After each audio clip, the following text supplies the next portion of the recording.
Estamos com nossa nova edição do ProsaCast. O ProsaCast é o podcast do mandato do deputado estadual Jefferson Fernandes, onde discutimos, debatemos e aprofundamos temas que são muito relevantes para nosso mandato, como direitos humanos, direitos fundamentais, acesso à justiça, questões ligadas ao papel do Estado, como eu comentei antes, direitos humanos no sentido mais amplo da palavra e direitos fundamentais também. Normalmente, nosso programa começa com uma pergunta que nós fazemos, né, deputado, aos convidados, que é quem tu és.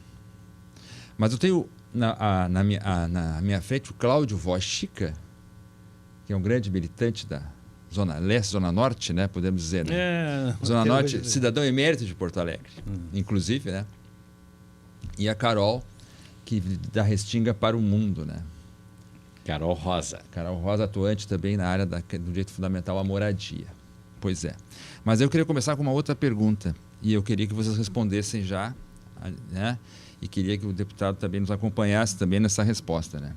O barulho da chuva te acalma ou te apavora? O barulho da chuva sempre nos disseram que acalmava, né? Sempre meus avós disseram, como é bom dormir com a chuvinha, né? Mas não, ultimamente, desde o ano passado, ela apavora, né? Muitas pessoas, principalmente esse pessoal aqui dos rios, da beira do rio e da subida aqui da serra, né? Que sofreram muito com as enchentes, né? E eu tenho um parente que eu fui visitar antes de ontem. Ele estava trabalhando como guarda noturno e a água invadiu o plantão dele na noite. Faz um ano que ele está com um tratamento psicológico, né?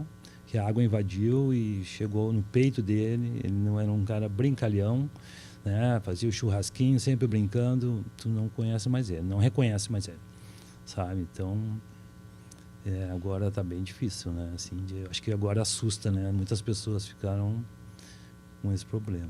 Carol, essa pergunta eu copiei de ti. Não é autêntica, né? Então, eu aprendi a ter medo da chuva com a minha mãe, né? Então, eu tenho medo da chuva desde criança.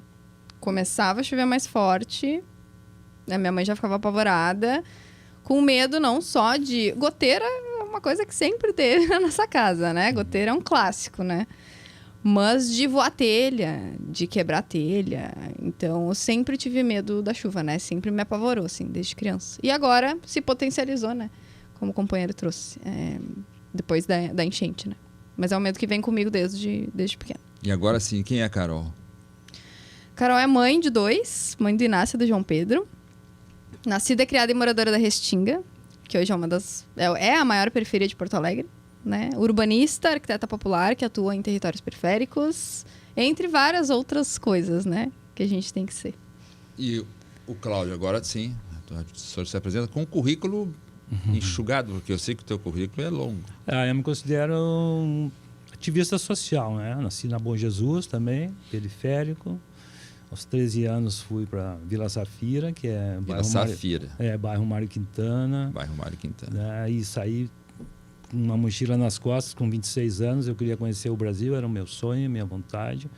E coloquei a mochila e fui e acabei...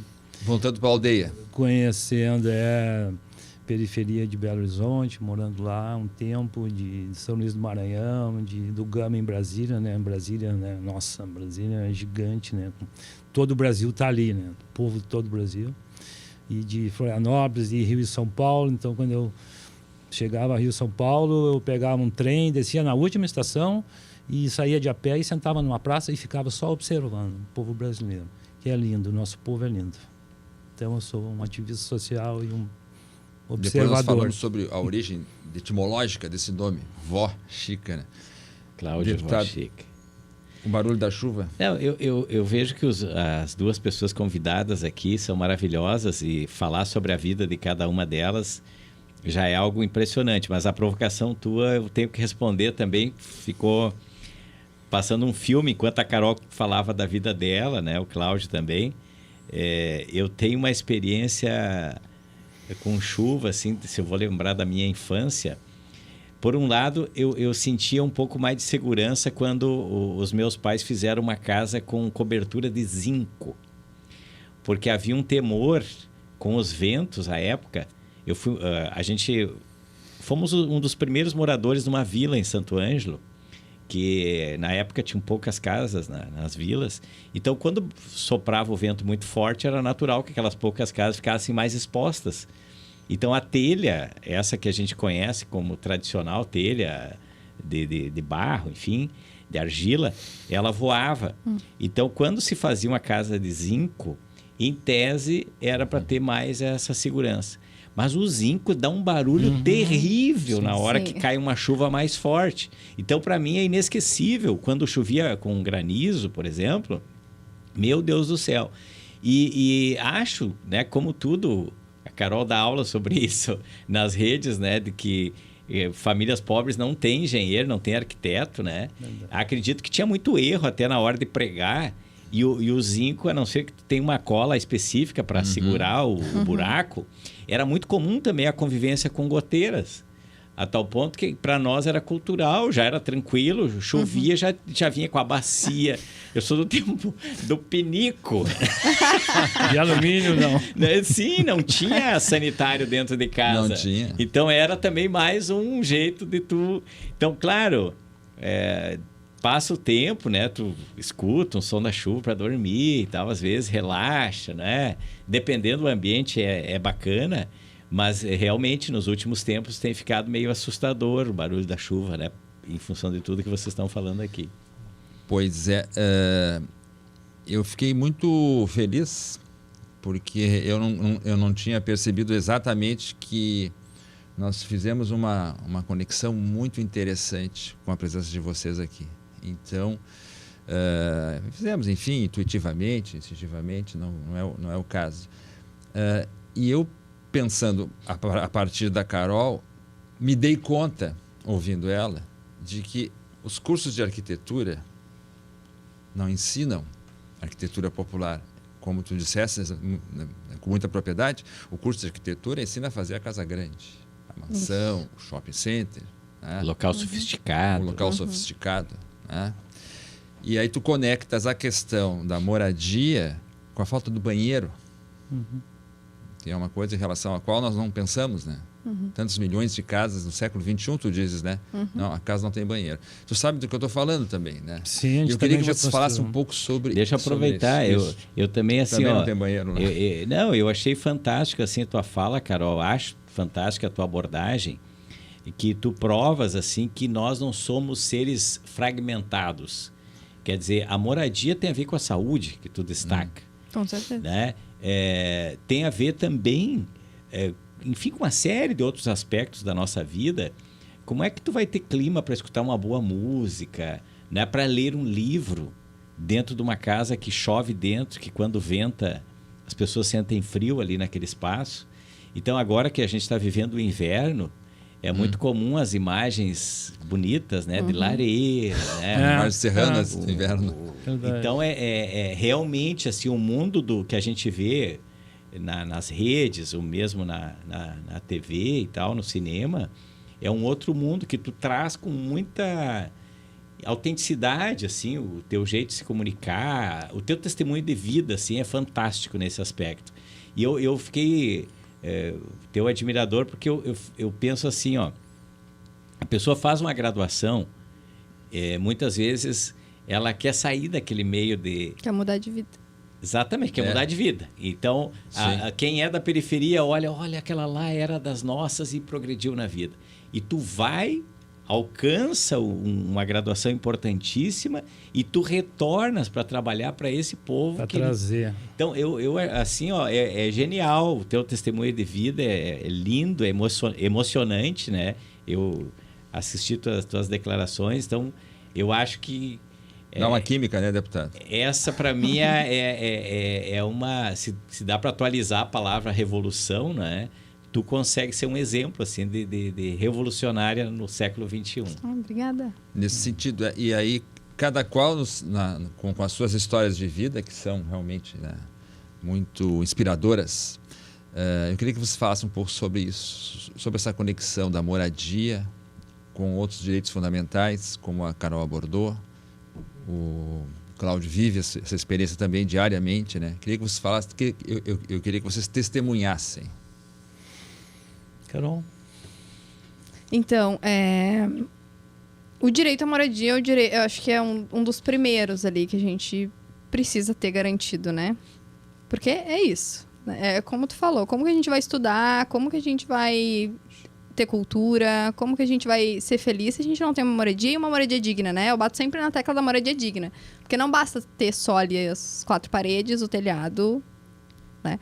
Esses tempos eu fiz uma visita domiciliar numa casa que não tinha nenhuma janela. Era dia e a criança estava estudando com a lanterna do celular no quarto, assim. E aí eu contei essa experiência aí pegando a faculdade de arquitetura, numa semana acadêmica de arquitetura. Lá se eu não me engano, foi em Joinville, Santa Catarina. E aí um estudante levantou a mão, ele já era engenheiro, era mais velho, assim, levantou a mão para me interromper e fazer uma pergunta na hora que eu estava explicando. Porque eu falei assim, quem gosta de trabalhar com leis e normas na arquitetura, né? Porque tem as legislações, recuo frontal, recuo lateral, não trabalha com arquitetura popular, porque vai se frustrar. Ele levantou a mão e falou assim, é que não é uma questão de ser fã de normas. As normas estão aí, elas precisam ser seguidas. Então, quer dizer que tu entra numa casa e tu faz um projeto mesmo a casa não sendo regularizada? E daí eu falei, sim, entro e faço. Porque é muito melhor eu prestar uma assistência técnica, né? Para uma pessoa que não tem esse acesso, porque ela vai fazer sozinha. Ou seja, vai ser pior. Como é que eu vou chegar nessa casa que eu falei agora, né? Que eu contei pra eles, que não tem janela nenhuma, que a criança estava estudando com a lanterna, e vou recuar 1,5 metro de cada lado da casa para obedecer às normas que dizem que tu precisa ter 1,5 metro afastado para abrir janela. Não, ali eu vou mitigar o problema, né? Eu vou abrir a janela como dá.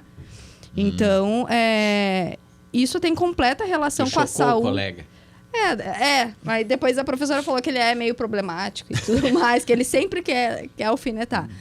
Mas as pessoas não têm essa dimensão, principalmente quando elas estão na faculdade de arquitetura ou quando elas estão em uma outra realidade, né? Mesma coisa da saúde. Então é isso, a pessoa não tem um banheiro. Esses dias eu falei pro Uber, Não existe isso. Não existe isso. Ele falou pra mim. Eu falei, não existe, mas todo dia eu faço banheiros. Então, sim, as pessoas... E aí pode ser o teu vizinho que não tem banheiro e tu não sabe. Então, a moradia tem completa relação com a saúde, com o conforto, com o bem-estar, que acabam sendo coisas que mais as pessoas conectam, né? Conforto, beleza, bem-estar, mas não é só isso, né? A saúde mental. Saúde mental, saúde Chica física. Trouxe aqui Exatamente. É isso ou mais um pouco? É mais um pouco. O direito à moradia, claro, a gente tem que ter um endereço, mas a gente tem que ter o endereço. Tem pessoas que não sabem o nome da rua onde moram. Então, há 8 anos atrás, eu criei um projeto chamado Fábrica de Endereços.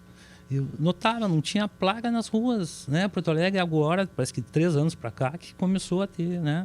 Fizeram um contrato aí, agora tem placas. Não tinha. E aí eu fiz o quê? Eu vejo muito na rua jogado, né?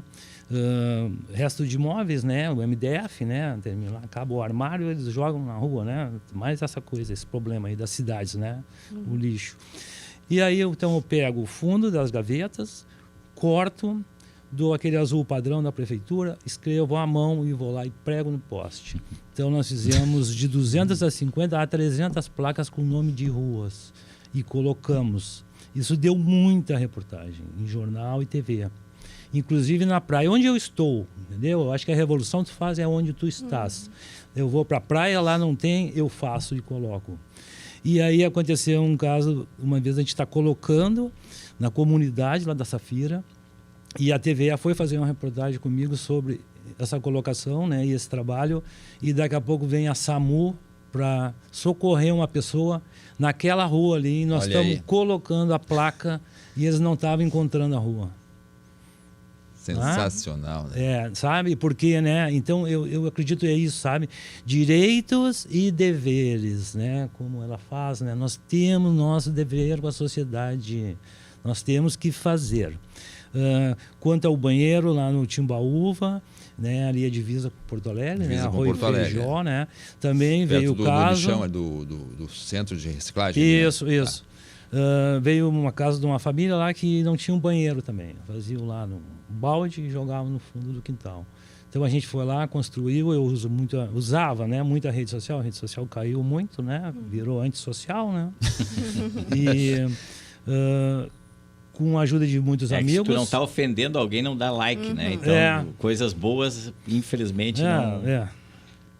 Infelizmente. Não dá repercussão. E aí o banheiro na Timbaúva. E aí conseguimos construir esse banheiro. Eu tenho esse vídeo, tinham na época as meninas ainda, né, com 10 e 12 anos, sabe? Eu conhecia essas meninas, sabe como eu conhecia essa família? Numa sinaleira com uma faixa pedindo ajuda para os 15 anos da menina, que seria no outro ano. E estava numa sinaleira, e eu parei a moto e disse, opa, deixa eu ver essa história. Eu sou muito assim, né, de ver as histórias. Fui lá, fotografei, fiz um vídeo, descobri, fizemos a campanha. Além dos 15 anos que ela ganhou toda a festa, certo? No outro ano, que seria no outro ano, conseguimos refazer essa casa deles, a partir de amigos que viram que era de uma igreja, fizemos o banheiro e ainda gravamos, né, o dia que eles foram tomar um banho num calor incrível, sabe? Claro, as meninas tomaram um banho ali, tudo de short, tudo, né? A gente gravando, elas rindo e brincando, tinha um banheiro decente. Depois, uma outra companheira que eu tive, a Karen, conheceu embaixo do viaduto da Conceição, ali numa ação que a gente fazia também, né, junto com os cozinheiros do bem, de entregar alimentos. E ela que conheceu, né, a Cris, que era do Rio Grande do Norte, morava embaixo do viaduto. E ela disse, eu preciso, ainda não tenho banheiro, eu moro numa casinha assim lá no Índio Jari, que é lá em mais para lá um pouquinho. No fim da Protásio. Fim da Protásio. Fomos lá, nunca esqueça, era o feriado de finados. 2 de novembro, né? Isso. Fomos lá, era um domingo. Não, um feriado. Parece domingo, né? Feriado sempre parece que é domingo. E aí chegamos lá, a situação, uma casinha, olhando o tamanho disso aqui, ó, essa parte aqui, 3x3, uma lona preta por cima, sem banheiro também. Só a gente toma banho aqui, bota a bacia, um balde no meio da casa aqui, já o piso já de madeira todo, né? Todo podre. E aí eu puxei o celular na hora e subi numa escada, encostei no telhado, eu digo, aqui a casa da Cris, eles não têm banheiro, eles estão precisando construir o banheiro, quem pode ajudar? Eu digo, mas só o seguinte, quem faz o banheiro faz a casa, eles também não têm casa. E aí na hora já entrou alguém, eu dou 150 faz pedras, faz a casa. E aí lançamos o Natal da Cris, em um mês fizemos a casa com 2 quartos, banheiro, sala, e ainda com muitos móveis. Entendeu? Então... E tinha arquiteto ou não? Não tinha arquiteto. O arquiteto foi um vizinho da frente, o vizinho da frente que, né, acolheu eles, o André e a família, ela ficou morando na casa desse vizinho até que construísse, sabe? Isso foi no Jari? No Índio Jari. E na Restinga, Carol? Também é mais ou menos assim? Sim, a gente geralmente faz campanhas, né? A gente desenvolve vários projetos, vários serviços, dependendo da situação, né? Mas acontece bastante, assim, uma família específica que não tem casa ou não tem banheiro, e daí a gente precisa fazer uma campanha para reconstruir, né? A última que a gente fez agora foi um projeto voluntário junto com a ONG Moradia e Cidadania, né? Aqui do Rio Grande do Sul, para a casa da Patrícia, ela mora lá na Rubem Berta. Ela é uma líder... da minha região. Ela é uma líder comunitária, assim... muito engajada, né? E a casa dela é muito precária. É na ocupação Santa Bárbara que ela mora.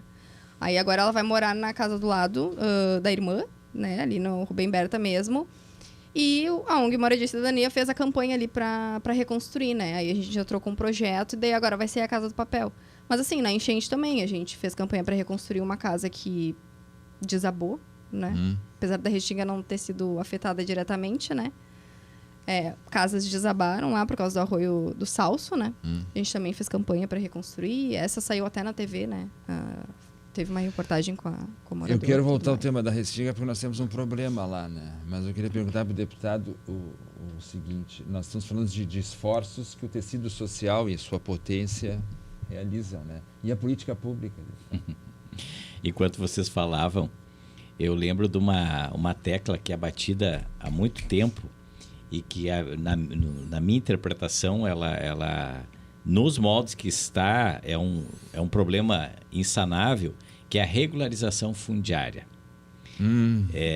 Como eu sou de família muito simples, assim, tanto do meio rural quanto do meio urbano, eu vejo que esse é um problema gravíssimo. em regra, a população pobre não tem o título da sua propriedade.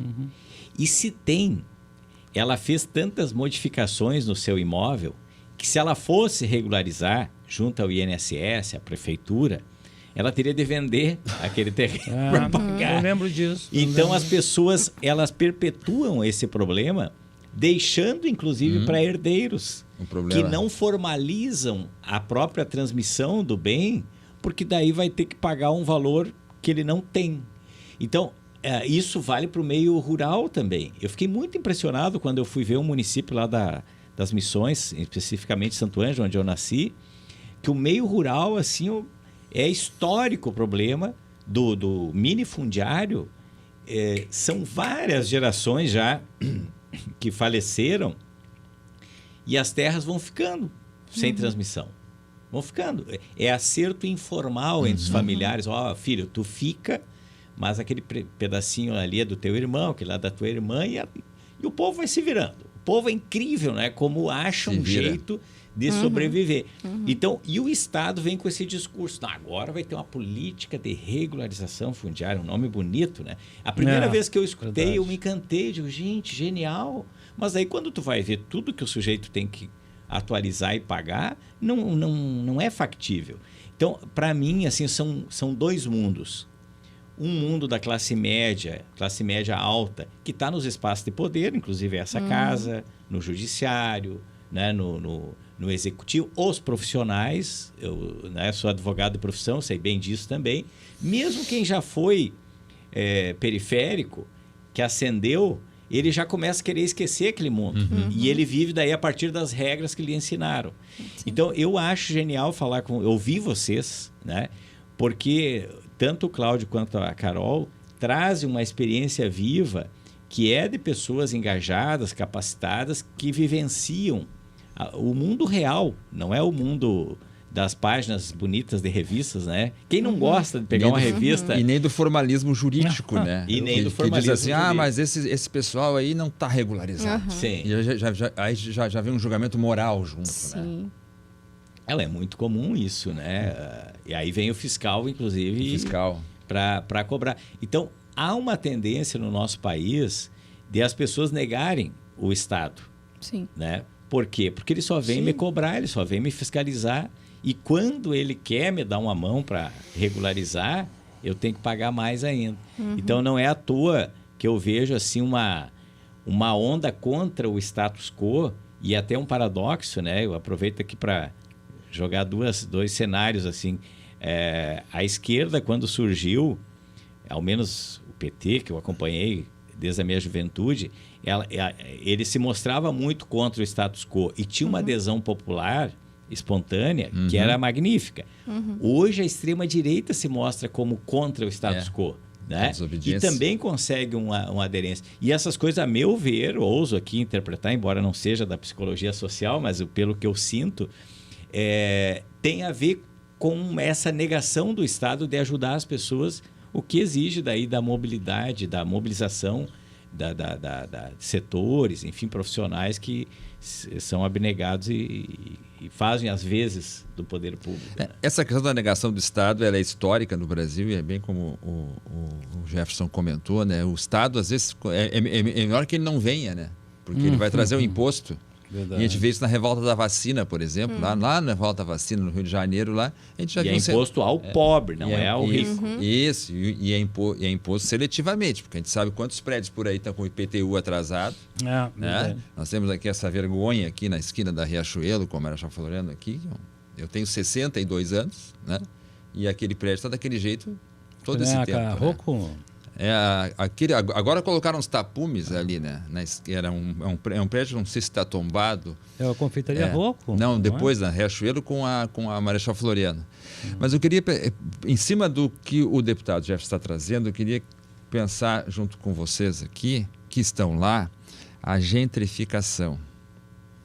Palavrinha que eu queria que vocês trouxessem para o campo popular, e principalmente em cima da questão do condomínio lá que está lá perto da Restinga, que talvez expresse muito isso, né? Sim. E lá na Zona Norte também, né? Então, Eu primeiro queria só fazer um comentário do Assisto. que o Jefferson trouxe, que para mim é uma linha muito tênue entre a gente legitimar o discurso liberal, que é o povo pelo povo e que o Estado não faz nada, e ao mesmo tempo cobrar do Estado e realmente reconhecer que o Estado não faz nada, né? Porque às vezes a gente se confunde com discursos liberais que dizem não, mas o Estado não faz nada, e daí a gente acaba concordando, não, exatamente, só que daí... Não, mas não é bem assim, a gente precisa do Estado, sabe? Então acho que é isso, né? Quem não precisa do Estado é quem tem grana, né? Quem é que vai fazer política pública? Quem é que vai dar os acessos, né? Isso que eu faço não era para eu estar fazendo, é para o Estado fazer. É para o município fazer, né? Então, acho que... eu sempre falo isso, assim, para nunca me confundirem com uma pessoa liberal. Porque, apesar de eu fazer, eu estou cobrando que seja feito através de política pública. Eu sempre falo, meu sonho é que a Copa Coletiva não exista mais. Porque isso quer dizer que as pessoas estão tendo acesso à moradia digna através de política pública. @Copa Coletiva, né? Copa Coletiva, Copa com K. Copa com K. Bom, sobre o condomínio lá de luxo, tá? O que está acontecendo em Porto Alegre Está inteira, acontecendo. né? Está acontecendo em Porto Alegre inteira e não só Porto Alegre, São Paulo, né? É uma movimentação que a gente vê nos últimos anos, né? De gentrificação, do discurso do progresso, da revitalização de áreas, como? Com prédios altos, espelhados, condomínios de luxo, que não estão atendendo moradia, né? Porque hoje, inclusive, vai sair um aqui no centro, né? A torre aqui na Duque de Caxias. A torre que na Duque. Está em discussão, vai fazer sombra para o Palácio Piratini, inclusive. O que chega a ser irônico, né? Exato. E que não é moradia para as pessoas, é para investidores, né? A mesma coisa da Restinga, né? Que é o Alphaville 2. Já temos um Alphaville, que é o Alphaville 1 nas Três Meninas, na Estrada das Três Meninas, tá? Vai ter agora o Alphaville 2. Primeira coisa, o Alphaville 1, ele não está 100% ocupado. Tem terrenos vazios até hoje. Tem casas vazias até hoje. E o Alphaville 2, ele vem na mesma pegada, porque na audiência pública da Restinga, porque ele fica dentro dos limites urbanísticos da Restinga, tá? As pessoas falam, não vai ser Restinga, vai ser Belém. Sim, no CEP eles vão dar um jeito de botar Belém.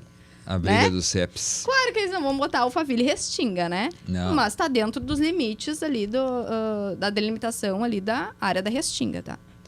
Eles, na própria audiência, os empreendedores disseram que a ocupação de 80% ali das casas é daqui a 25 anos. 25 anos que as pessoas vão ocupar todas as casas que eles vão construir. Numa obra de 4 fases. Ou seja, quanto tempo que vai ficar de obra, quanto tempo de transtorno no trânsito, quanto tempo de transtorno, né? E daí eles vêm com todo o discurso de vai dar emprego para as pessoas da Restinga. A gente sabe que não vai. Não. Porque tanto quem trabalha nas obras é terceirizado, sabe? Só que o problema é que as pessoas caem nisso. E as pessoas confiam que vai ter um progresso. Confiam que vai ter saneamento básico agora para Restinga porque vai vir um Alphaville. Ou que vai melhorar o trânsito por causa do Alphaville. Sendo que não vai. Né? É pior, porque quando ocorre a gentrificação, que é essa palavrinha, né, chatinha, valoriza a área, mas valoriza para eles, porque vai ficar mais caro para as pessoas morarem, né?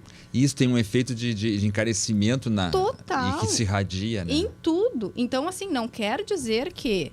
Eu sempre faço essa comparação. Como que a Restinga surgiu? Exatamente. Essa reflexão que eu ia te provocar justamente porque, historicamente, a Restinga surge de uma exclusão. A Restinga surge justamente desse processo de progresso do centro. De progresso do centro ali, no e de promessas. Exatamente. Né? Da ilhota ali, tudo, da ilhota, né? A Restinga ia ter tudo. Aquele espaço da ilhota, que o pessoal foi removido para lá na época do prefeito Guilherme Socias Vilela. Isso. Deve te lembrar bem disso. Claro, né? E era a modernidade. Pois é, e aí? Era a modernidade. Exatamente. A Restinga surgiu exatamente assim. E as pessoas não... Ao ponto que as pessoas não conhecem a história do próprio bairro, alguns moradores, né? Para defender um empreendimento desse tipo lá. E não verem que está acontecendo a mesma coisa. Só que agora é na Zona Sul. Então, por mais que, não vai ter uma remoção, uma remoção forçada como teve aqui no... Né, o pessoal da Ilhota e de outros territórios para Restinga. Porém, indiretamente isso acontece. É uma outra exclusão agora que se dá. É uma outra exclusão e é assim sutilmente. Os preços começam a ficar mais caros. Tu vai vender tua casa, ela vai estar super valorizada, tu não vai conseguir vender. Os mercados vão estar mais caros, né? E, inclusive, quando saiu a audiência pública, que ninguém ficou sabendo, né? Da Restinga, de 64 mil moradores, tinha menos de 50. Eu estou sabendo agora. Eu ouvi isso. Tinha menos de 50 moradores, então essa audiência não representou os moradores. Na mesma semana da audiência, divulgaram que vai ter um novo shopping na Restinga.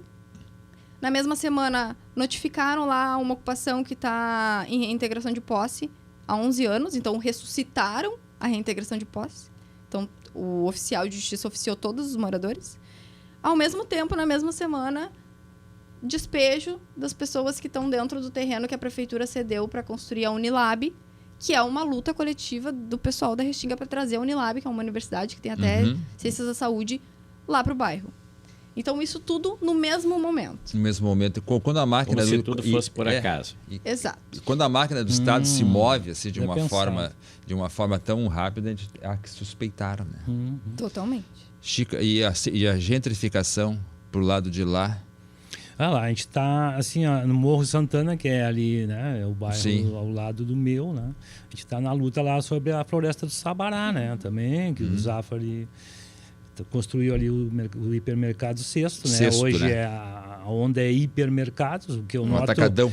Os atacadões, onde eu noto que o quê? Eles vão quebrar os pequenininhos, né? Os pequenininhos lá, o barzinho do Seu João, né? Não tem como tu, né, bater com um super atacado daqueles. E aí tem uma floresta lá com 50 hectares, onde eles também fizeram lá um contra, né? Esqueci a palavra agora.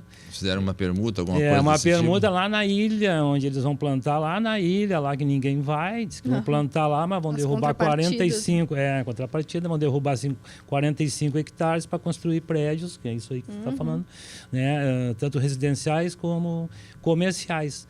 Ou seja, né, vai valorizar mais aquilo ali, duplicaram parte da Manuel ali, da Itarragô, né, e vai valorizar para eles ali, né? E aí tá essa luta de, né, todos os animais estão se mexendo, né? Eu vejo que tem bastante gente se mexendo. É isso que a gente precisa também, né? A gente precisa também de luta, né? As pessoas estão lutando, né? Poucas pessoas que vão. Eu me lembro de uma vez que, bem em frente à minha casa, onde morava a avó Chica, essa senhora, né, que hoje eu levo o nome dela, né, praticamente eu estou tatuado, eu tenho tatuagem, eu sou o Cláudio da avó Chica. Ele é o Cláudio da avó Chica. Muita honra, assim como tem várias pessoas, né, eu trabalhei com carnaval também, né, tinha o Paulão da Tinga, né, pô, tu leva o nome da tua comunidade contigo. E a avó Chica, eles chegaram lá na comunidade nos anos 40 e eles moravam na parte baixa, é uma bacia. Né? Então, quando chovia, onde é que água? Dentro da casa deles com barro. E eu perguntei até para as filhas da avó Chica, por que vocês vieram morar na parte baixa? Porque a gente veio morar aqui nos anos 40, é onde a gente fez poço e tinha água. Né? E então, sabe, sempre esse problema, até que quando tiraram também, viemos o mesmo problema aqui, né? O chocolatão, tiraram toda aquela vila ali e tal, né? Para fazer o chocolatão, levaram lá para o final da Protásio. Aí fizeram as casas, tudo bem, e vieram emissários da ONU e tal, né? Direitos e tal, tudo bem. Esses do chocolatão foram para lá para o final da Protásio, lá, perto da FAPA, né? Perto da FAPA, tá. Isso. E eu vi aquilo como uma boa oportunidade de fazer um protesto. E lá fui eu com meus cartazes de papelão, né? Que eu pego uma caixa de papelão, abro, eu sou pintor, dou um fundo, escrevo ali, como eu fazia as placas, o nome de rua, e queremos esgoto, né? O planeamento, né? Na época se falava até em ter uma prova da Fórmula Indy aqui em Porto Alegre, no viaduto da Conceição e tal. Eles não queremos Fórmula Indy, nós queremos o planejamento, né? Nós queremos lá o saneamento básico. Levamos as filhas da avó Chica e ficamos do outro lado da Protásio, né? Para não atrapalhar nada, era o direito deles. Aí eu fui lá, me penetrei, subi no palco, estou ali, tá lá o prefeito e vários, mas eu já estou de olho no que eu queria. A minha proposta era fazer o nosso barulho ali silencioso. Aí daqui a pouco chega uma caminhonete de Correio do Povo e a jornalista, a primeira coisa que viu foi nós ali se manifestando e já veio direto. E aí no outro dia sai no Correio do Povo, sai lá, entrega do chocolatão e em cima sai lá, protesto durante, né? Aí no outro dia tá a prefeitura lá negociando com a gente. O que resultou isso? Conseguimos, né, esse encanamento que, né, protegeu ali a casa, parte do asfalto da rua e, consequência, mais saneamento básico para 80 famílias na Baixada ainda. Entendeu? Então a gente também tem que lutar, né? Nós temos que lutar, entendeu? Por isso que eu digo, é direitos e deveres, entendeu? Eu digo, eu sou parte, né? Eu não sou mais do que ninguém, eu sou parte do todo. Todos temos que vir junto, né? Então, também como um ativista social, né? Sabe, a gente não pode ficar esperando, a gente tem que ir atrás, a gente tem que berrar. Hoje eu vejo as pessoas estão mais descansadas, né? Eu não vou passar pano também. Tem que pressionar, né? Temos que pressionar. O que nós estamos falando aqui tem tudo a ver com a desigualdade, né? Porque o Brasil e o Rio Grande do Sul não é diferente, assim como nós temos milhões de gaúchos e gaúchas que sequer têm um local para morar, tem uma meia dúzia que não sabe aonde colocar o dinheiro. Verdade. E esses valores, certamente os valores que meia dúzia concentra, é muito, muito superior que todo o resto da população. Então, o que vocês estão falando de Porto Alegre, eu presencio no resto do estado. Locais que eram de baixa valorização imobiliária e que era a favela, a vila ou até o meio rural, que do nada alguém chega e diz, aqui vai ser um condomínio de luxo. Aqui vai ser uma grande loja. Né? Como fizeram com as lojas Van, por exemplo, ali em Lajeado, que depois encheu d'água com as enchentes. E aí não interessa a quantidade de árvores que derrubam, a quantidade de famílias que são afastadas daquele local. E quando não são árvores, é a biodiversidade atacada. E eu cito um exemplo clássico aqui, que está incomodando muito o litoral norte gaúcho. Os condomínios de luxo ao longo da Estrada do Mar. Sim. É assustador, assim, a quantidade de vamos chamar assim, ó, de bolhas. Porque ali, são bolhas, esse papo de que vai desenvolver a região, porque não sei o que, é um mundinho à parte, eles têm tudo dentro do condomínio. É para eles. Né? É para eles. Né? Inclusive, já me ocorreu, numa ocasião aqui na Zona Sul, quando eu gosto de dar minhas corridinhas, aquele condomínio ali na Cavalhada que o Ronaldinho morava, uma manhã era muito frio, fui correr com touca e tal. Já foi parado. Os seguranças já foi privados parado. Vieram lá, me revistaram e tal. Imagina que eu tava se tu fosse negro. Imagina. Né? Imagina se tu fosse E eu só negro. estava correndo na calçada pro lado de fora, né? Obviamente. Mas claro, eu olhando, encantado com aquilo, né? Então, veja que a população é afastada desses espaços. E no litoral norte, o Celso é testemunha, tem uma enorme mobilização, porque olha só, gente, agora eles não sabem o que fazer com o cocô Sim, eu vi, dos caras desses condomínios. Resultado, eles estão pegando, fazendo um tratamento disfarçado e para jogar na bacia do rio Tramandaí. De onde sai a água para abastecer essas e as demais milhares de famílias que ali moram. Então, é um fenômeno que não é só na capital. É claro que aqui ganha mais preço, né? Se os caras fizeram um shopping quase dentro do Guaíba, né? Inclusive fazendo com que outro shopping daí denunciasse que aquilo ali estava fora da regra ambiental. Sim. Então, por vezes, a guerra é entre eles também, entre os próprios graúdos.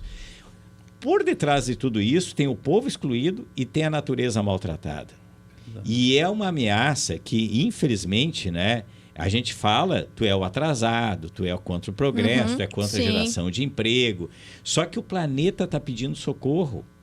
E eu repito uma frase do professor João Pedro Schmidt, do Dom Jaime Spengler, que há pouco nós homenageamos aqui na Assembleia.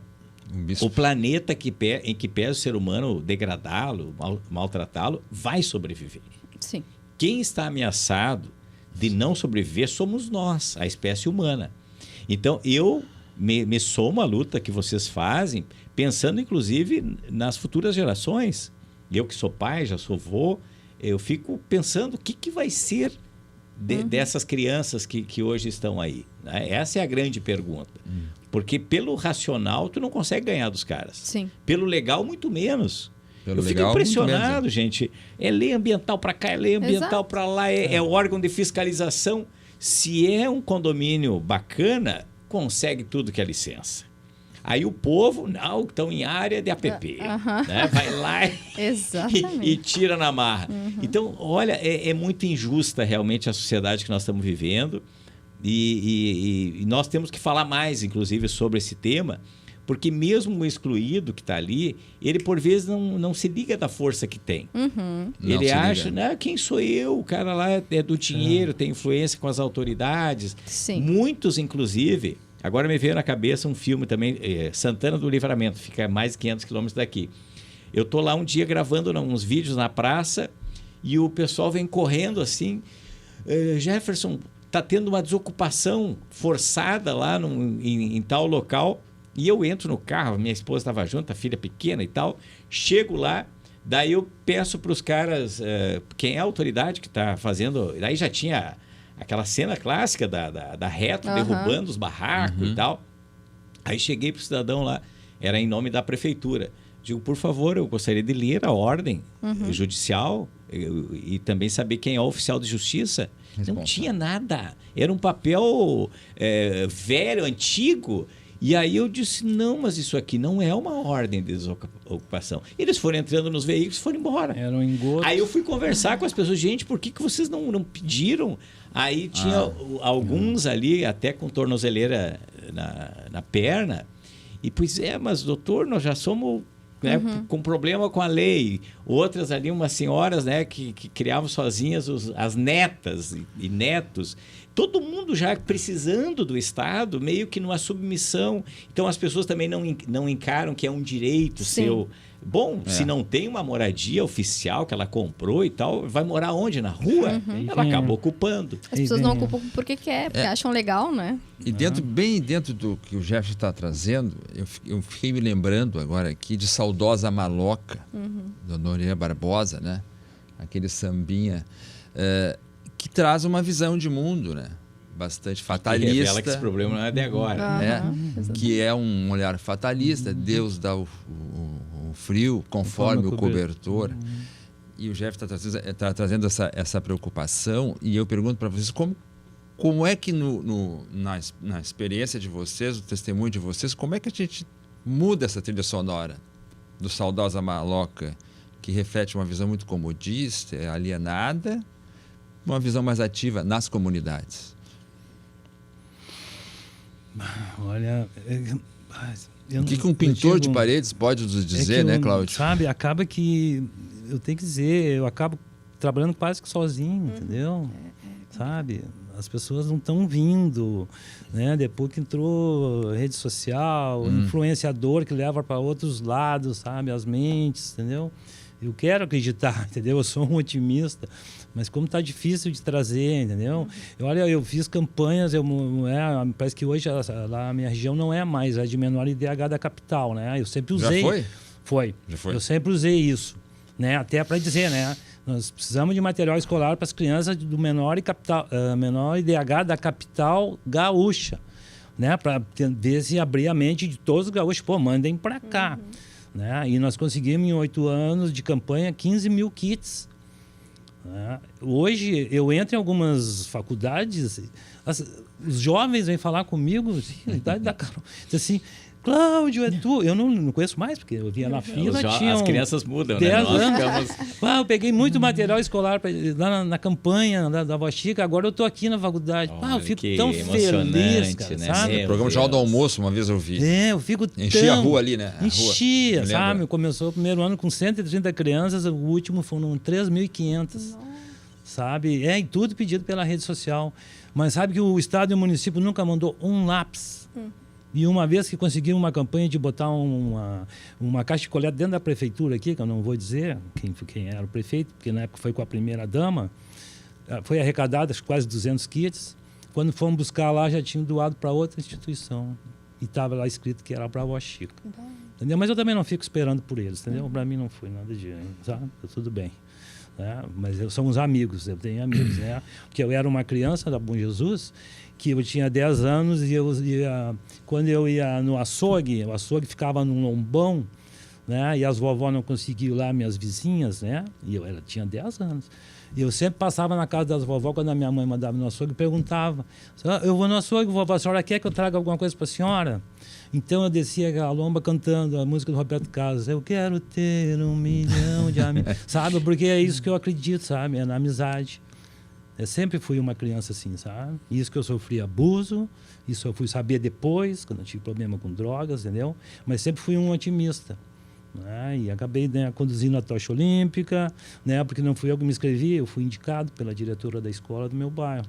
E eu tinha também 11 anos, quando eu vi na TV, preto e branco ainda, né, alguém conduzindo a tocha olímpica, e eu perguntei para minha mãe o que era, o que é aquilo. Perguntei na escola, a professora, não, é a União dos Povos pelos Esportes, eles se encontram de 4 anos, é uma disputa, mas o que mais vale né, não é o vencer, né, todos estarem juntos. E eu disse que legal, um dia eu vou carregar. Não é que 50 anos depois eu sou convidado a conduzir. Eu conheci o Cláudio com o projeto de pintura. De pintar, de colorir a vida das pessoas com o trabalho de colorir a comunidade lá, que tive lá várias vezes. Uma distribuidora de tinta, você pode falar a marca aqui na época, mas também era uma distribuidora, não era a marca de tinta. A distribuidora que descobriu que tinha tintas lá que estavam vencendo, chegou a 50 mil litros. 30 mil foram para o Presídio Central, onde os apenados pintaram na galeria várias galerias. Várias. A E1 foi pintada. A E1 da ressocialização ali. Foi assim que eu conheci. Projeto da Carmela. Grande Carmela. Um beijo para Carmela. Carmela Gruni. Tá difícil de trazer como a comunidade? Muito. Eu acho que é uma das principais dificuldades. Mas tu conduz um projeto lá que é um projeto coletivo, né? Mas sim, que tem é que eu vejo que as lideranças, elas estão mais velhas, elas estão cansadas e elas não se renovam, porque a juventude não está vindo, né? A gente não vê, por exemplo, nas mobilizações ambientais, poucos jovens a gente vê, né? Dá para contar nos dedos. Os movimentos ambientalistas, por exemplo, eles são muito antigos, né? São muito antigos. Muito antigos. E as pessoas estão lá. Porque porque tá na gente, né? Lutzenberger, né? Só para corroborar o que tu tá falando, ó, há poucos dias em Osório, a gente fez uma audiência, tinha quase 200 pessoas, tinha um jovem. Um jovem com menos de 30 anos. Os outros, ninguém baixava de 45, 50 anos. É isso que a gente vê, né? Nas manifestações, nas audiências, em tudo. Então, acho que esse é o problema, sabe? Os jovens não estão engajando. Então, como que a gente faz para...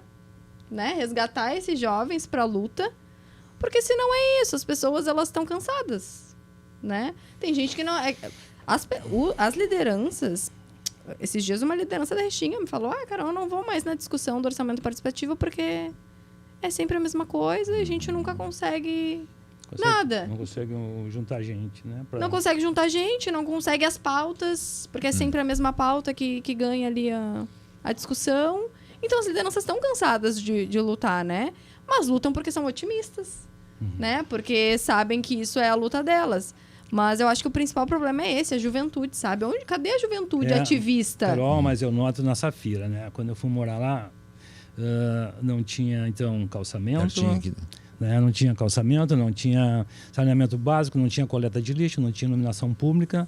Na época, o presidente disse, nós vamos começar a comprar os braços né? com a iluminação e vão vir, a prefeitura coloca, nós temos que comprar o braço. É o que ele disse. Então, a gente juntava, nós pagávamos para ter o braço lá, né? E colocar a iluminação. Ok. Então, esse era, como é que se diz? Esqueço, às vezes eu esqueço a palavra. Cenário, tá? Cenário. Imagina, meio do mato, no meio do barro, sem iluminação pública, ônibus de hora em hora. Sabe como é que está a Safira hoje? Depois de tanta luta, eu estou com 62 anos, nós temos 8 linhas de ônibus com terminal dentro da vila, táxi, tem lotação, né? Tem uma delegacia de polícia, que na época ainda eu fui a Brasília, em 89, né, no primeiro encontro de associação de moradores para lutar por isso, que era o Fala Favela. Tem campo com iluminação para jogar à noite, da onde que eu pensei que na minha juventude ia ter isso na Safira. Várzea, né? Com iluminação. Várias escolas, tem, né, muito mais, só tinha uma escola de madeira, onde tinha um vagão de bonde, que a Carris, quando encerrou os bondes, né, entraram os ônibus, ela doou os vagões para as escolas, né, usaram. E eu, na época, meu pai e a minha mãe se separaram com 18 anos e eles perguntaram com quem que tu vai ficar. Eu disse, eu não vou ficar com nenhum, não quero que vocês se separem. E aí eu pedi para a diretora para morar no vagão do bonde. Então, por um ano eu morei no vagão do bonde da escola. Não, muito legal. O Cláudio morou em tantos locais. Isso. Nós transformamos um lixão em praça. Entendeu? Então, é isso. O jovem que nasceu há 20 anos atrás, 18, ele já pegou tudo pronto. Ele não sabe o que é luta. Não sabe. Sabe? A gente sabe que é luta, né? Esse eu acho que é um dos aspectos, né? Eu vejo, me pergunto muito, a partir da minha história, inclusive, o que nos levou a nos engajar quando jovens. Mas eu ainda ouso dizer que nós, mais velhos, temos que ouvir mais os próprios jovens desse atual momento. Eu penso que a minha geração, certamente a de vocês, que é um pouquinho mais velha, reclamava já à época, porque os adultos da época já não nos ouviam. Isso. Né? Eu tive enormes problemas. Eu participei muito da igreja e do partido, né? E daí depois movimento estudantil, enfim. Mas era muito comum, tipo assim, a direção da universidade não quer saber de movimento universitário, não venha me incomodar, né? E a gente... Era uma questão de disputa de poder com quem era mais velho, certo? Eu acho que a gente repete isso, na boa. Sim, porque a gente tem uma arrogância de achar, de fazer o diagnóstico pelos jovens. E eu mesmo me penitencio, porque lembro do meu primeiro e segundo mandato, eu chamava mais os jovens para eu ouvi-los. E não eu ficar falando, porque o cara velho sempre tem o que falar. Sempre tem que falar. É mais estrada, né? Então eu acho assim, que é um problema nosso. Eu tive no Uruguai semana retrasada, falando com as lideranças do Frente Amplio, que ganhou a eleição. Gente, eu fiquei emocionado. Uma que eu estou sentindo ainda com a morte do Mujica, né? Sim. Mas eles mostrando para nós os vídeos da reta final dele. O que o Mujica fez? Ele sentava, né? A morte já rondando ele, como ele dizia, para ouvir os jovens. Meninada, 18, 15, 16 anos. E eles têm lá uma juventude bem organizada, né? Que quer, inclusive, interagir mais com a nossa aqui. Então, esse tema juventude, eu estou há mais dias assim, problematizando. Mas deixa eu aproveitar e falar uma outra coisa, já que os velhos gostam de falar, né? Né? Essa coisa da estrutura das casas, a meu ver, ela tem muito a ver assim, com os outros espaços também, né? Então, quando uma comunidade ela tem casas precárias, geralmente a unidade básica de saúde, a escola e outros espaços públicos vão no mesmo padrão. A própria escola, quando ela dá uma melhorada na sua infra, também repercute nas casas. Uma criança que vai num banheiro limpo, né, que encara uma sala agradável, ela também começa a conversar em casa: mãe, por que a gente não tem um espaço aqui assim, assado? Né? E aí o cárcere, né? Um dia eu fui fazer uma denúncia da situação precaríssima de penitenciários que eu visitei, Central e outros locais. E eu lembro que um juiz magnífico, o Dr. Sidney Brususca, me disse: Jefferson, está corretíssima a tua luta, a tua denúncia, só que é o seguinte, não é a pauta principal dos detentos. Eu digo: como assim, doutor? Os caras têm uma privada para 30 caras ali, sem porta ainda, fede e come no mesmo ambiente. Ele disse: as casas deles são assim. Eles estão acostumados. Entendeu? Então, eu também desenvolvi um conceito que se os afortunados fossem presos, fossem punidos no Brasil, até as penitenciárias iam melhorar. Com certeza. Mas com certeza. Isso aí a história demonstra, né, deputado? Eu fiquei pensando aqui sou professor também há 3 décadas, né? Convivi bastante, mais intensamente antes com a juventude. O Jefferson tem razão, nós mais velhos tendemos a ter assim, uma autoridade que muitas vezes, né, solapa o discurso da juventude, que tem uma outra frequência, evidentemente que sim, né? Mas eu fiquei pensando aqui no Pablito Aguiar, o quadrinista, que teve uma ideia genial. Eu estou comentando a ideia dele aqui para, quem sabe, dar uma pista para nós, né? E ele fez a história em quadrinhos de Alvorada. né? Para citar um outro ambiente de forte presença de exclusão social, né? E eu pensei assim, nossa, ninguém tinha feito ainda uma história em quadrinhos de Alvorada. E Alvorada merece uma história, talvez até o Chica um dia seja personagem de uma história em quadrinho, né? Lá da Safira. Então eu fiquei pensando, eis uma linguagem, porque a nossa questão é uma questão de linguagem, né? Principalmente, para então embasar a comunicação. Mas para fechar o nossa conversa aqui, e a questão da moradia, nossa prosa cast, como se diz, né? Eu queria pensar que vocês, já em nível de fechamento, assim, trouxessem uma reflexão sobre essa imagem muito impactante que o Chica trouxe. O Chica sempre traz uma paisagem muito forte, né? E eu me lembrei do Racionais, né, que dizia que até do lixão nasce flor. Né? De um lixão nasce uma praça. Dá para fazer uma praça de um lixão? O que vocês me dizem? Fazer uma praça de um lixão? Claro, sim. Dá? Foi feito. O que precisa? Olha, o nosso caso lá... Muitos vó Chica? Não. O nosso caso, ele também é de direitos, entendeu? Porque lá era um terreno que não tinha coleta. As pessoas, nós, moradores, largavam o lixo ali, não tinha coleta, né? Cachorro morria um animal, jogava naquele terreno, poda de árvore, resto de obra, largava lá. Aí algumas famílias tentavam invadir, vinha a área de risco da prefeitura, vinha uma Kombi, tirava, tentava invadir e retirava. Eu disse, opa, peraí, a gente sempre achou que isso pertencia a alguém, não é particular, é público. Fui na ISMAN... Assim que o povo descobre. Aí fui na ISMAN e pedi Que ali, loucura. dando o endereço, era Rua P com Rua R, não tinha nem nome as ruas. Eu disse, de quem é esse terreno? Não, aqui... Não é que eu descubro? Era um projeto de Praça Deus de 1962. Eu nasci em 63. Eu disse, é um direito antes de eu nascer, eu quero. Fui na prefeitura, protocolei brinquedo para aquele terreno, para praça, não tinha nome ainda. Olha, demorou 1 ano, nada ainda. Aí saiu, na época... Como é o nome da praça? No jornal, Praça Maria Francisca Gomes Garcia. 1 ano depois, agora esse ano está fazendo 25 anos que o lixão virou praça. Praça Maria Francisca Gomes Garcia. Bairro Mário Quintana, na Vila Safira. Bairro Mário Quintana, Vila Safira. Nome de logradouro público. A Maria Francisca é a avó Chica, que viveu 107 anos, parteira, conselheira, benzedeira da comunidade, uma liderança. Nós construímos... Viveu 107 anos. 107 anos. Há 15 anos construímos um boneco de Olinda que representa ela, porque nós precisávamos de um estandarte, um símbolo, porque a vila só saía em página policial. Eu disse, temos que desconstruir essa imagem e é um dos únicos bonecos de Olinda da cidade. Eu pergunto até a vocês, se vocês têm na Restinga não tem. De Olinda. Não, nós temos. E o Copa Coletiva, que é, digamos, o teu espaço coletivo de atuação, né? Fala para nós um pouco. O que o Copa Coletiva está fazendo agora?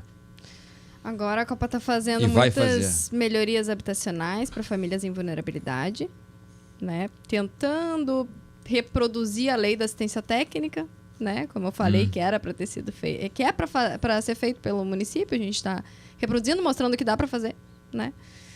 A gente está atuando bastante pós-enchente, em casas também, né? Afetadas, Sarandi. O Rubem Berta, vocês estiveram na criação da Casa de Resistência Casa lá. de Cultura e Resistência, que foi recém-inaugurada. Casa de Cultura e Resistência do Rubem Berta. Do Rubem Berta, isso. E inclusive da tua pergunta, né? Do fechamento, do lixão pode nascer várias coisas, né? Inclusive nasceu lá no Rubem Berta também, na Coab Rubem Berta, Espaço Mário Marcelinho. Antes era um lixão a céu aberto. O pessoal se mobilizou coletivamente, né, com a Catarina lá, que é uma liderança. E a gente fez o projeto também voluntário. Hoje funciona a biblioteca lá. Na Coab Rubem Berta, Coab nos Rubem blocos Berta, núcleo aqueles, 16. Isso. Nos blocos ali. Nos blocos. Tá. Então era um lixão também e hoje é um espaço coletivo, né, de estudos para aquelas pessoas, de luta. Então acho que pode nascer muitas coisas de lixão.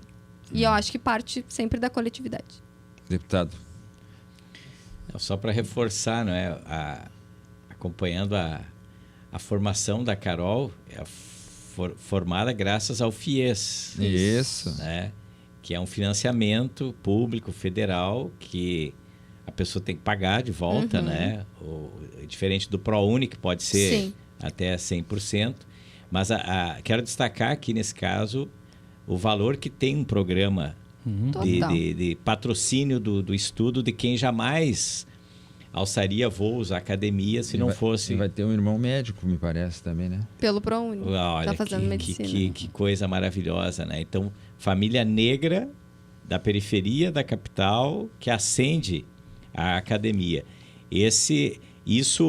O Cláudio tem razão ao dizer que gerações anteriores não tiveram esse tipo de oportunidade. Sim. Não é nenhum favor, né? Mas é fruto também de muita luta e que deve ser fortalecido. A deputada Sofia, que milita muito na área da educação, outro dia me dizia que, se eu não estou enganado, 56% dos jovens em idade de estar no ensino médio estão fora. Estão fora. Então, apenas 44% está dentro do ensino médio. Ensino médio. Imagina. Então, é assustador quando a gente vê esses indicadores, porque a educação, eu sei por mim, ela muda a tua vida, né? Não só ela, mas ela é um elemento que realmente te alça para um outro espaço e tu começa a ter mais e mais oportunidades a partir da educação. A minha geração lutava por crédito educativo. Isso, né? Porque, ou antes ainda, era o apadrinhado do político, porque os deputados mais antigões, graças a Deus não existe mais isso, mas aqui na Assembleia mesmo, cada deputado tinha uma verba para destinar para os filhos das famílias dos seus eleitores. Então era assim que patrocinavam Era os quase estudos. a lei do boi. Então, se o cara era da elite, ele patrocinava filhos já da própria elite, porque não tinha critério nenhum, né? Nossa. Depois vem crédito educativo, vem fundos que as instituições formam, mas é só com os governos do presidente Lula que surge com mais força o ProUni, o FIES, as universidades públicas, os institutos federais, certo? E aí, pasmem, vários desses institutos e universidades estão com vaga obsoleta. Tem estudante que se matricula e até por uma lógica de mercado tem profissões não sendo valorizadas. Sim. E aí o cara cursa um semestre e sai fora. E é um dinheiro público que está colocado ali. Então, esse é um debate também muito pertinente com a nossa juventude. Que tipo de formação... E, claro, houve da parte do inonimável, né? Inominável. Não vamos nomear monstros. Um incentivo para que as pessoas não estudassem. Sim. Tornando as universidades sinônimo de espaço de drogadição, de prostituição, não sei o que é mais, né?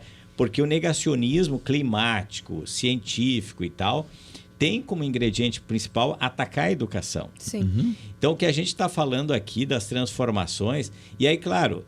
A educação formal, ela revoluciona, mas essa nossa experiência também de movimento social é um jeito de nós termos mais conhecimento, né? Queria eu ter essa experiência, ter viajado o Brasil inteiro, né? Conhecido tanta gente, dominar tantas informações, que é fruto do engajamento, né, que tu tens na tua trajetória invejável e emocionante, inclusive, quando tu narra. A gente percebe assim, emoção, e é assim que tem que ser mesmo, né? Porque uma história tão rica, tão bonita, que bom a gente poder trazer essas gerações diferentes aqui com experiências tão ricas para o nosso ProsaCast. Obrigado. Pois é, muito bem. Queria agradecer a vocês. Eu fico particularmente muito feliz, né? Porque a palavra emoção em latim quer dizer emovere. Emovere, em latim, emoção, significa mover-se, colocar-se em movimento, né? E esse é o nosso papel aqui no mandato, nosso papel, como tu bem pontuaste. Aliás, né? não tem nenhuma edição que a gente não se emocione. Não se emocione. E isso é exatamente, o Jefferson chamou atenção para esse aspecto que não é casual, né? A ideia de trazer, surgiu assim meio que espontaneamente, a ideia de trazer uma experiência de vida orgânica que se juntou com uma experiência que é acadêmica, mas ao mesmo tempo também é militante. É isso que o Brasil precisa, né? O Brasil precisa dessas duas referências que unidas, né? Eu já estou enxergando projetos do Copa Coletiva lá na Safira. Pois é. Com certeza. Né? Com certeza, né? E esse é o nosso papel. Muito obrigado a você, muito obrigado, deputado. Imagina. Esse foi o ProsaCast. Como dizem, Livramento. Como é que é? Merece. Em Pelotas também, né? Em Merece. Pelotas também. Rio Deixa eu Grande. só fazer um encerramento, É. porque eu gosto de brincar. A semana passada eu tive na URGS, né, falando para um dos alunos da faculdade de Direito. Então eu não fiz faculdade. Mas eu digo para a mãe, mãe, eu nunca fiz faculdade, mas eu estou na faculdade. Eu digo, eu nunca fui preso, né? Eu não fui um presidiário, mas eu vou no presídio. Né? Então, né, que bom, né? Tá embaixo do viaduto, que bom tá com os garis, eu gosto de gente. Gente é para brilhar, não para morrer de fome, já dizia Caetano Veloso. Esse foi o ProsaCast, eu sou o Celso Rodrigues. O ProsaCast é o podcast do mandato do deputado Jefferson Fernandes. Até a próxima, um grande abraço.